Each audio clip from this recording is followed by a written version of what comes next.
It was the 12th of May 2014, and I was in a pretty foul mood. I was walking to a hair appointment, and a car had driven past me and sped through a puddle on the verge, soaking me in a muddy wave of water as I bent over double, trying to avoid the inevitable. To add insult to injury, the car was a Fiat Punto. I was already running late because, as I was halfway through my stroll to the salon, I persuaded myself that I'd left the oven on. At first, I tried to ignore my worry, and I continued down the road, eagerly hoping something would spark in my mind to remind me that actually I had turned the oven off. Alas, that spark never came, and so I was forced to head back home and double-check. Of course, the oven wasn't left on, and my mood was soon darkened by the fact my own lack of awareness and mindfulness had led me to now being late once again to an appointment. Still wet, and with no time to change, I scampered back down the street. The ensuing rush meant I was getting a bit of a sweat on. By the time I arrived at my appointment, I didn't know what was wet and what was sweat.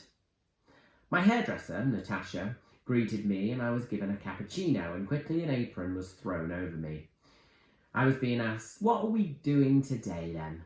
"Oh, the usual, of course," I promptly replied, and Tasha gave me that knowing look. I'm not one for drastic change. I was ushered over to the basin where the juniors at the salon wash your hair. I always find this a little awkward. I'm looking up at the ceiling and at a junior, usually a young girl who is different every time I go to the salon. I then receive what is generally a sensuous head massage, and I end up getting goosebumps all over. When she rubs the peppermint conditioner into my scalp, I'm pretty much stifling moans. The girl starts the small talk, and the conversation flows onto her boyfriend. She's having boy problems. She began to tell me what the issue was, mainly because, well, I asked her. I asked her because I genuinely think I give pretty good advice, and I'm incredibly nosy also. I told her I could give her a completely objective viewpoint on it because I'd never been in a relationship before, and therefore I hold no bias or previous experience to call back on. I'm completely neutral, I said. "You've never had a relationship?" The girl recoiled in horror. "How old are you?" Ah, there's the rub, I thought. The anxiety crept in as I tried to justifiably explain why, at the age of 25, I'd never had a relationship. This is particularly hard when you actually don't really know why. It used to be quite a little accolade I'd claim for myself. I'd be 19 and walk around boasting that I was going to die alone but never lonely. I'd infer I was some sort of superhuman, incapable of loving, and one who does not desire companionship in the slightest. What a superpower. I am my own person, damn it. Like hell I need someone else there to share my moments and memories with. I've got enough friends to fill that void in my life, thank you very much. And then 20 years old came along, and 21, and 22, 23, and anxiety started to hit. I didn't know how to love. Of course, I love my family and my friends, but that's the kind of love that isn't instantaneous. It's background love. It's love that just kind of already exists on autopilot. It's not the love that hits you in the face. It's the one that has gently prodded you all your life, so much so that you're kind of used to it, and most of the time you don't even notice it's there. I started to worry that I was incapable of instant love, the one people talk about. When you know, you just know. Well, I've never known. I'd never had it before, and quite frankly, I hadn't even had one whisper of a potential relationship. I factored in my dislike for dating, my huge ego defense mechanisms when it comes to letting people in, and realised that I had absolutely no chance of finding out whether I could love. I was destined to be alone, and for the first time, it made me feel quite lonely. I promptly rose from my chair, and the junior patted down my hair and ushered me to my hairdresser. My phone started to ring. I glanced at it and saw it was my younger sister, Layla. "Layla," I snapped, "I'm at the hairdresser's. I can't really talk." "I'm calling to tell you that Eloise is in labour," she replied. "Oh my God," I replied back. "I have to go. I'll keep updating you." Eloise, my older sister, was having her first baby.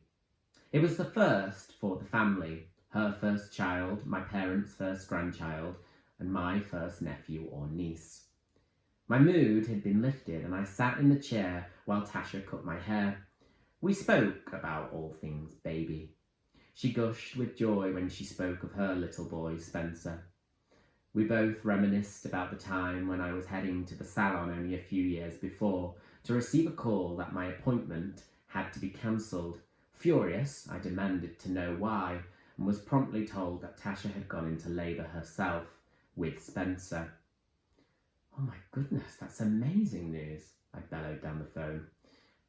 "But do let me know when she will be back, though. My hair is such a mess," I said. "It must be something to do with this salon," Tasha joked. I kept getting updates, and everything seemed to be happening very fast. By the time I got back from the salon, I was sent a picture of my sister and her partner Neil holding their new baby girl and my new baby niece, Hallie. And then it happened. Like nothing I had ever felt before, I was filled with the most intense emotion. It was a strange feeling, an energy surging through me, making me beam from ear to ear. I couldn't stop staring at the photograph of her. An instant connection had happened simply through a mere photograph on a smartphone. Hallie had entered this world and given me the greatest gift I could have ever wished for. She taught me that I could love.